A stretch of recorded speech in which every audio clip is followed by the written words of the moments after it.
Hello and welcome to this edition of Reporters. Thailand's sex industry is well known but rarely advertised in tourist brochures. Yet every year as many as 1 million visitors come not just for the country's culture and beaches, but to indulge their passions too. And in fact, for an industry that was first introduced during the Vietnam War, business is still booming. The sex trade now accounts for 14% of Thailand's economy. But in a country that caters for all tastes, there is a side that is more difficult to deal with. Every year, some 80,000 people are trafficked, including at least 10,000 minors. Here, our correspondents travel to the very heart of sex tourism for a rare look into the world of sex in Southeast Asia. This is the other side of Thailand's postcard picture, a sex industry functioning at full speed. We are in Pattaya, on the shores of the South China Sea. The city center resembles more of an open-air brothel than a holiday resort. Even though prostitution is illegal in Thailand, it contributes an estimated 14% to the country's economy. Pattaya is unique. Of the 6 million inhabitants, a third are foreigners. Even the police recruit foreigners. Is it busy tonight? No, it's okay. There's 20,000 people in the street, but there's no problem. The same thing in France. We would have 10 trucks of riot police to stand by. In Pattaya, everything can be found. From techno discos to massage parlors with extra services to brothels with Russian women. There's something for everyone's taste, for everyone's budget. We have an appointment with the owner of a famous massage parlor, a Westerner who discovered Pattaya many years ago. Julian decided to settle here, a major change from Belgium, where he was a priest. Is it possible to have faith in a town like Pattaya? I'm a believer in my heart and in my thoughts, but I don't take orders from the Vatican anymore. Julian is a famous man of Pattaya's nightlife scene. The notable businessman has invited us to his villa on the outskirts of town. I was offered this chalice when I was ordained as a priest.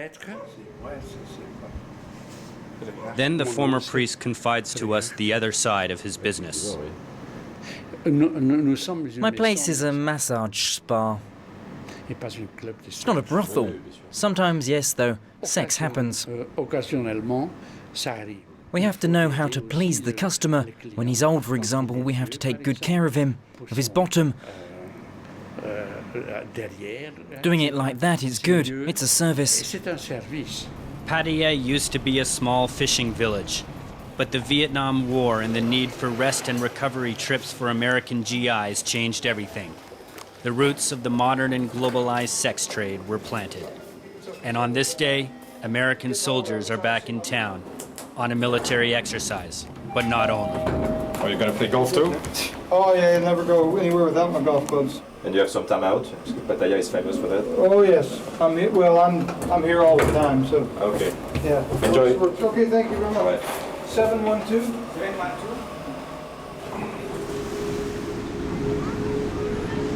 The first sex tourists were Vietnam War veterans coming back to Asia. Easy love, cheap, beautiful girls, sun, paradise, and an endless supply of women. A new phenomenon began. This young Thai businessman has agreed to come with us to Pattaya's beachfront. Usually, he does everything to avoid it. Go make love in my room, you can. Oh my God! I believe if they have the way or they have the choice, have the good job, I think they don't do that. They do because really need the money. For me, if I see this, make I sick, make me tired. Please, if I can say or if I can tell the people, please, this is Thailand, your holiday, and keep something nice for Thai people or for young people to see. Okay. Some tourists end up staying here for other reasons, for admirable ones. Take the case of Philip, a French doctor who offers free and anonymous treatment to AIDS patients. He is known as the Angel of Pattaya. The reality of AIDS and all the patients changed my life. I consider myself a soldier at war. I never leave my post. I'm staying here because I think I'm useful for people to get better access to treatment and to help for prevention.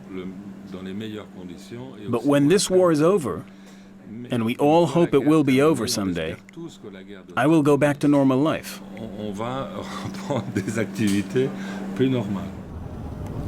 Others don't wait for the end of this war to promote their city as a beautiful and desirable place to live for all. Pattaya is not the brothel it was 20 years ago. Pattaya has totally changed. It's a city that can be compared now to Monaco. And all the paedophiles and sex addicts are leaving. They mainly go to Cambodia now.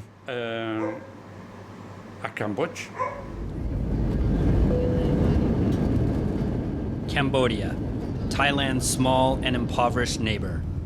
The new sex destination, according to Julian. To check it out, we go to Phnom Penh, the capital. But our visit is unique. Our two guides must remain anonymous. They belong to Cambodia's elite police branch. This is the most area of exploitation. You see all the foreigner at the left side, the right side, and left side. And easy, the secure here very cheap, and many of the prostitutions.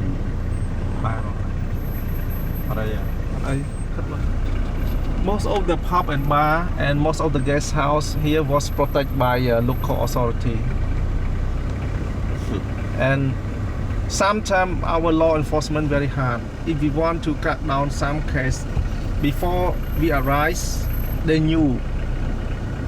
Not to become like the culture, everybody can do by openly. They can sell drug openly. They can ask you, the foreigner, what do you want? Do you want prostitution or do you want secure? Openly. All these men and this boy, they are the one to find out the customer. This policeman has become very cynical and disillusioned at his country. Most of the police officials who are focused on work and who have good idea, they are poor, poorer and poorer, and the corruption system it comes from that way. Back on the shores of the South China Sea, on the Cambodian side this time, is Sihanoukville, a town booming thanks to tourism. It's a mini Pattaya. But here, prices are cheaper and choices are greater, as this young tout explains.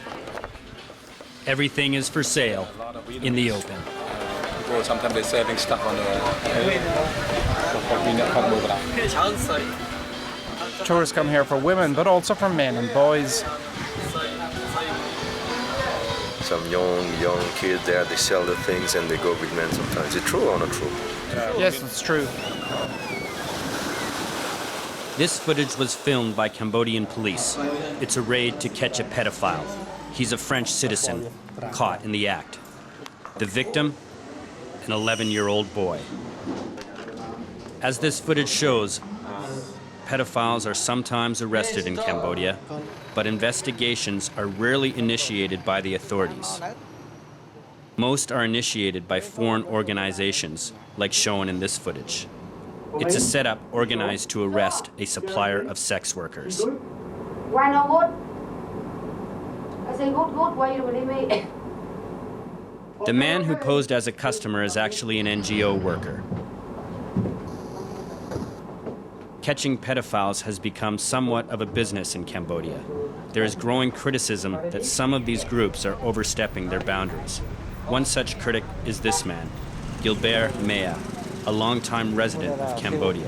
The place he chose to meet us at is no coincidence.